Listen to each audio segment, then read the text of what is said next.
Greetings, my friends. I'm in my patio, what we call backyard. Yeah, big backyard with a waterfall. And I'm going to talk to you about the variant strain of the coronavirus, or the mutant strain of the coronavirus. When the mutant strain of the coronavirus first came out, it was first reported in the United Kingdom, Great Britain, England, or would it be England, Scotland, Wales, Northern Ireland. Now, the reason why I'm making this video, because if you remember a while back, I made a video on the grand scheme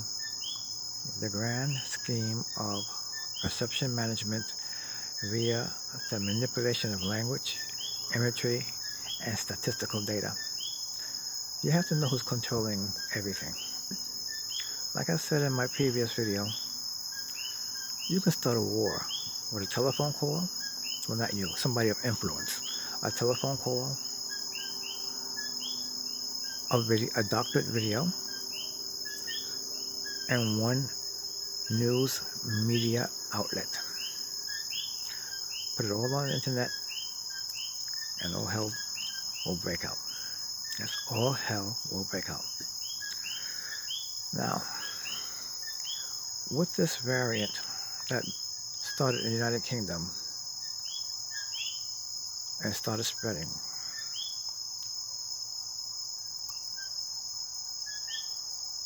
I don't know why everything bad has to have a black face to it. They have changed it to the South African variant virus. How could it be South African when it originated in the United Kingdom? Many, many years ago, at the dawn of the atomic bomb era, from 1945 to 1949, the United States had a monopoly on the atomic bomb. So Russia decided, when they had the Crimean Peninsula, to make a biological weapon, a hemorrhagic fever. Well, over there in the Ukraine, this biological weapon got out of control, and the newly formed United Nations and Secretary Doug Hammarskjöld came down very hard on the Soviet Union, Russia. So the Soviet Union got in touch with Belgium, and Belgium let them finish their experiments in the Congo. Again, after things got out of hand, and a lot of people, like in the Ukraine, became seriously infected and started dying like flies, the United Nations came and got on the tail of the Soviet Union and yanked them by their tail. Joseph Stalin was still alive. Ruthless Joseph Stalin. So anyway, apparently somebody was not happy with the outcome and the actions of the United Nations, and all of a sudden the first Secretary General of the United Nations, Doug Hammarskjöld, ended up dying in a mysterious plane crash. Of course, to placate the people, they named something after him, maybe a holiday, or Doug Hammarskjöld Plaza at the United Nations building headquarters in New York. Well, a few days ago on the internet, CNN put a story about the increase in unemployment, but they happened to put the face of a black young entrepreneur, a guy who had his own business, as an unemployed. But when I listened to the video, it showed all Caucasian people that were unemployed, upper middle class. And then I saw something very interesting. The black young man put his own critique on the video by CNN. saying, listen, I'm not unemployed. I have my own business and I can prove it. Now, a lot of you I know, you're hung up on this thing where blacks are inferior and all that nonsense. So be it. I can't change your mind. But what I can do, I can strongly fight against people accusing my race of the root cause of everything. Let's take, for example, none of you guys know about the American Indians, what you now call the American natives, Christopher Columbus, the English or British settlers, and the British military, and the smallpox blanket. Yeah, they came so benevolent. Oh, your winters are harsh. Let us give you these blankets to stay warm. It decimated the population of the Native Americans. Then they decided, well, let's starve the Indians to death. They are the reasons why we have a low buffalo or bison population. They went and slaughtered millions of bisons to starve the Native Americans. And you know, with the bison hide, you can make good clothing too for winter, good winter apparel. Now, this is not a racist rant. Do your research. But I suggest you do your research in a hard-covered encyclopedia, not the internet. Internet is biased, manipulative, and it changes that narrative. For example, I was reading a story from on Yahoo. Now, they put a picture of the president and said the president's insurrection. Well, the president's not going to get thrown out. Well, he's out of office. I don't know what they're going to do with him. But anyway, what they did was they said the president and his thugs and stuff like that. If you listen to what President Trump said when he was talking to the protesters, and he was going to go down there, but then the Secret Service said, hey, they're going to get violent. Stay here. He went back into the White House. He said, let's go down to the Capitol. Let's march down. I'll walk with you. We're going to show our Republican senators and Republican congressmen people we support them and we love them. He didn't say go storm the Capitol. He didn't say go down there and be violent. Listen to the words now, because the manipulation of language. He did not say go down there and be violent. Go down there and hurt somebody. Go down there and destroy property. You guys are being led to your own slaughter by following Nancy Pelosi and her henchman, Charles Schumer.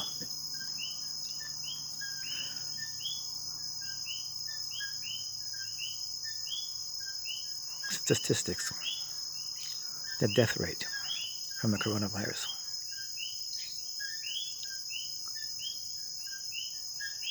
Coronavirus related.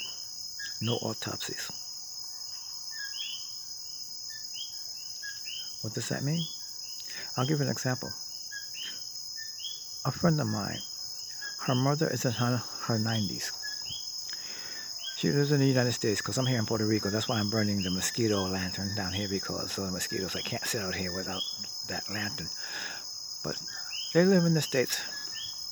Her mother's in her 90s. Her mother has this beautiful big white bird called a cockadoo. The bird that was on Beretta, It Talks. She had it for some time.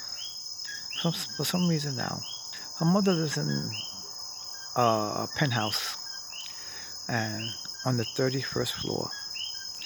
And somehow the bird got out of his cage and started flying around and flew through these sliding doors. Was out there on the balcony, and the mother was trying to get it. So the bird perched itself in the corner up on the balcony. So the lady, she figured, well, I'll put a chair there and I get the bird. So according to what the security cameras show, she went for the bird and the bird flapped at her and startled her. And she tumbled over and she fell 30 one stories. And to add insult to injury of dying, her head hit a fire hydrant. And that's like taking a watermelon and throwing it off the Empire State Building. So now, the family is distraught. The security camera shows what happened. The police came to see the security cameras and everything else from across the street, and the street corner camera that had a camera and a gunshot detection device on it. So, they got the death certificate, but they never looked at it. They had the limited funeral. Only family members were allowed to go inside the funeral parlor. And they had the burial. And they took the insurance policy to the insurance company because they had what was called double indemnity. For example, double indemnity is you take an insurance policy for $700,000. When you die, your family gets that insurance, or your wife, your husband, your children, whoever you put down as the beneficiary. However, now if you die by an accident, you get double that, which is $1,400,000. So they went to the insurance company and they put their claim in and they got a check for $700,000 and they protest.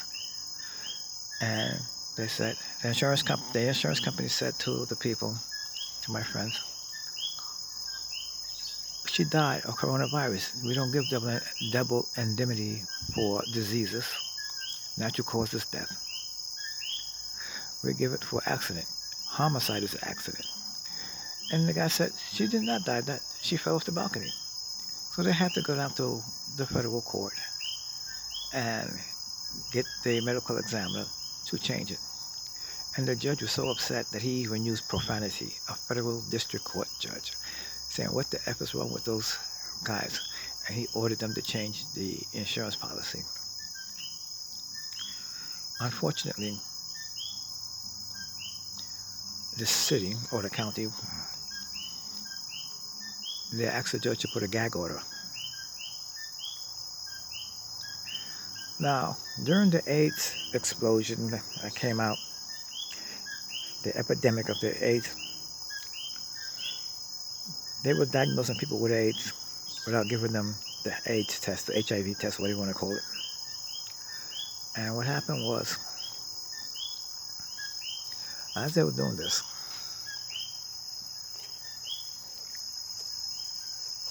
they had a criteria. Let's take a homeless person. They're not eating well. They're not sleeping well. They're emaciated, they're skinny, underweight for their height, and they catch a cold and have a slight fever. They go to the hospital, and without giving the test, the doctor says, oh, you got HIV Aids. Well, at that time, it was not called HIV Aids. It was called Gay Men's Related Disease Syndrome.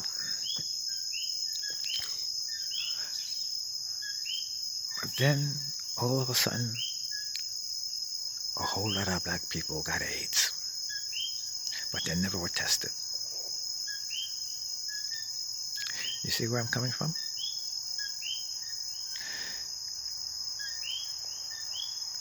Stop pointing the finger in the wrong direction. Stop blaming black people. Do you know that when this pandemic started, there were articles in the paper, articles in the internet. You won't find them anymore because they were scrubbed. That's why I said you got to go get hard copy. Newspaper morgues. Yeah, like a morgue where you have the dead body. Well, the newspaper has a morgue for old, from the beginning of print. It said, in the newspaper they put an ad, the doctors, the CDC, the NIH, which is in Great Britain, and others, they wanted black men, especially black men with O positive and a high iron content, to donate blood to help fight the coronavirus. But when the men decided not to give for a change, they decided something logical. No, I'm not giving you my blood. A few weeks later, African Americans are highly disproportionate when it comes to the coronavirus. They're more susceptible. They keep changing the criteria and they put a black face on it. I know about maybe 500 million people or more on this planet is not going to like this video. Suck it up. Stop blaming us and look at your government. People think that Agenda 21, Agenda 2030 is an old wives' tale, a fairy tale, a myth, folklore. People think that Henry Kissinger's National Security Study Memorandum number 200 is a myth. People think about the Take All Trilateral Commission is a myth. People think that the Bilderberg Group is a myth. All conspiracy theories.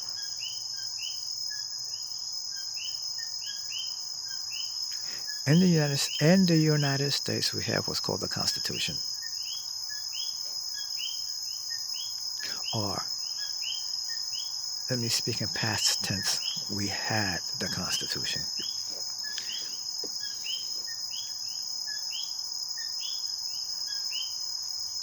It's going to get a lot worse. A lot worse. If you can see how many people who have the money, they are fleeing the United States.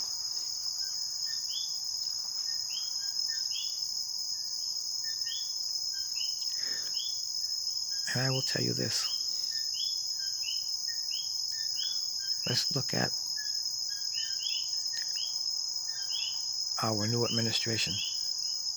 Heaven forbid if the 0-year curse becomes a reality and something happens to Joe Biden. And what's her name? Kamala Harris becomes president. She will just be a figurehead.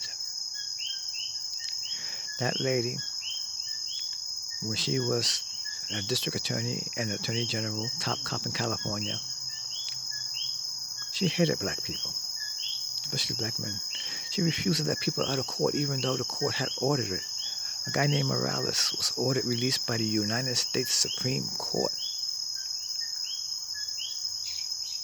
And Ginsburg and Sotomayor, and I think it was Souter, I'm not too sure what, they had to chastise her and threaten her with arrest by U.S. Marshals.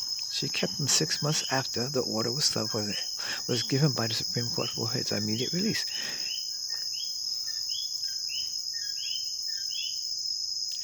Then she embraced, Then she embraced her alleged blackness. Black by convenience.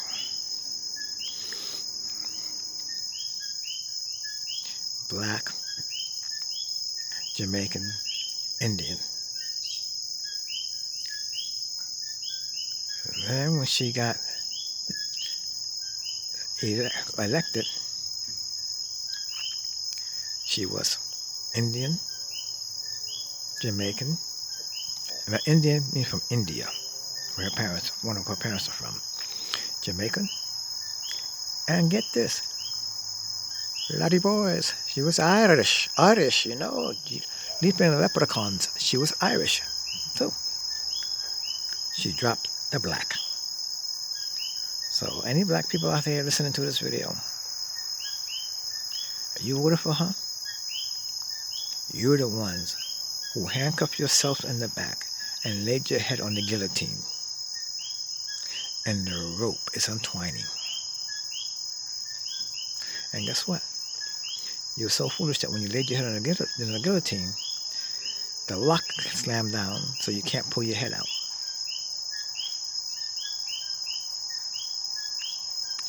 Okay, now it's starting to rain. I'm going to go inside.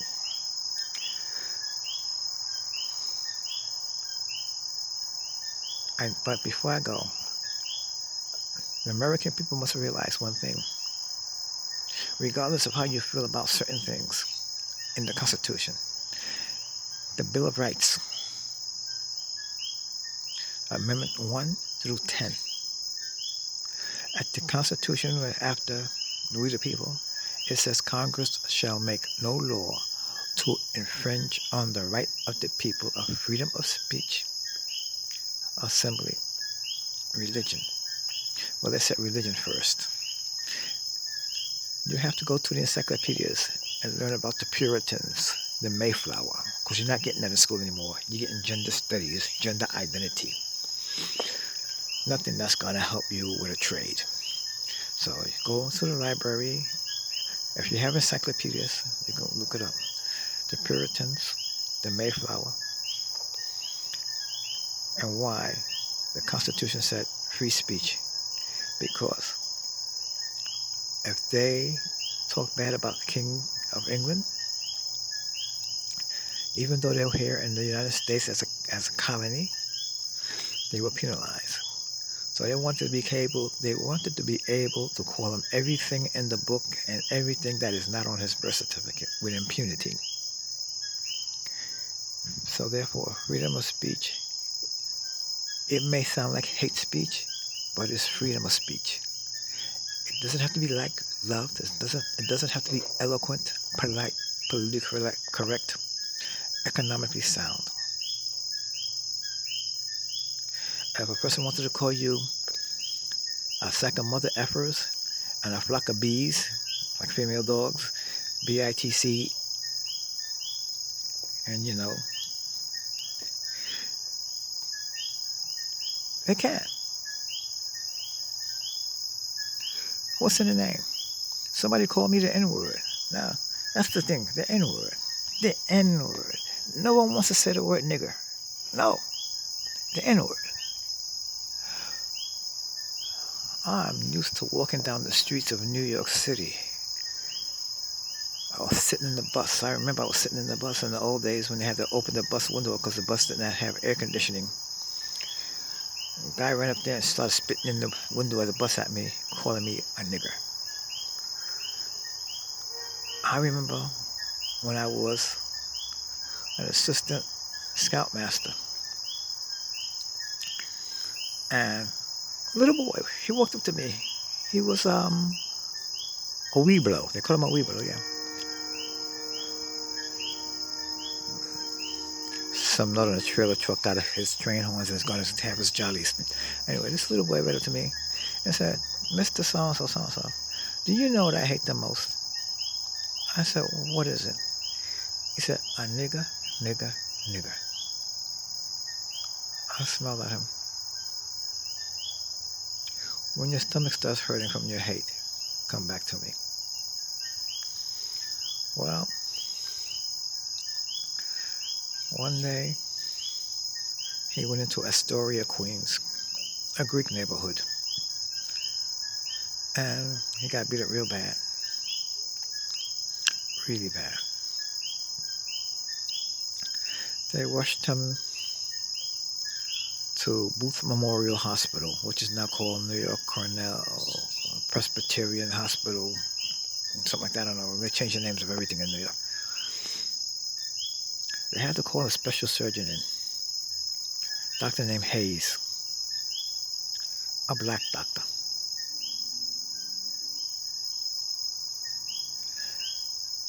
The doctor successfully operated on that boy and saved his genitals. Years later, I was in a Woolworth 5 and 10 cent store. Yeah, I'm going back in time. I read it to him. I said to him, I called him by his name. I said, I heard about your accident. He said, what's an accident? I said, well, you shouldn't go around calling people names. He said, the people that did this to me were white.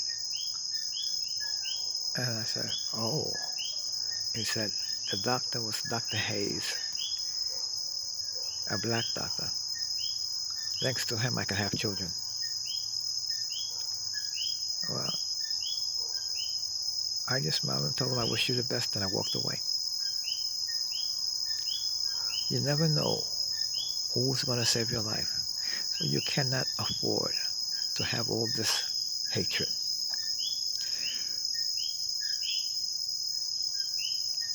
Be safe.